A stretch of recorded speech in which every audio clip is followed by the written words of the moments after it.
ជួនជួបស្រីក្នុងថ្ងៃធ្វើការរូបស្រស់ជីវ៉ាជីជាមួយបងមិនដែលស្គាល់សោះរូបស្រស់តងវងហេតុអ្វីចិត្តបងស្នេហ៍លើស្រីការងារនៃបងនួនអងកុំឆ្ងល់ពេលឆោមនិមលនៅលើកង់បីនេះហើយការងារបងរៀងរាល់ថ្ងៃបើមាននិស្ស័យសូមថ្លៃមេត្តា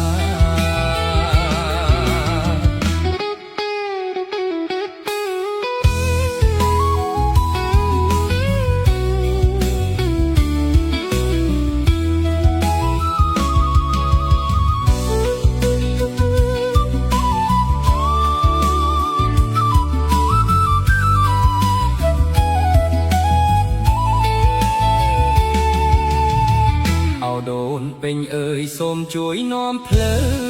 ងឲ្យស្រស់ពីលពើយល់ពីចិនដាបើជួបម្ដងទៀតនឹងឈៀតវាចា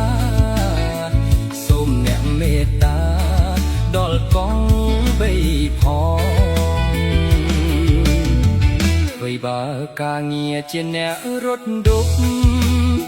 ព្រឹកដល់ប្រឡប់មិនដែលខូចក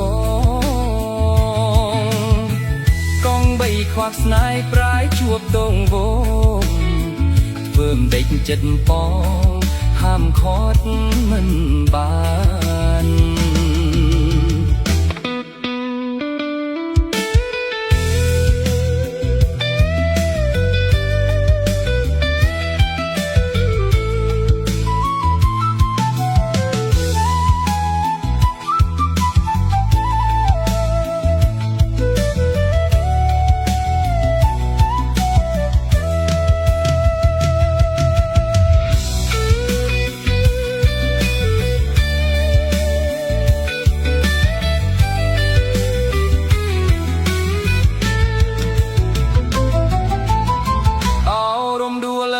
សូមអ្នកប្រណី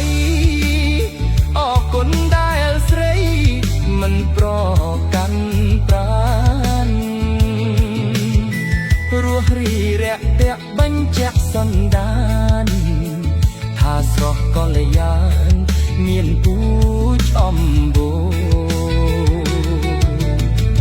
អ្នករុកកងបីគ្មានសល់អ្វីទេរកបានមួយគេបានអូនណាសូ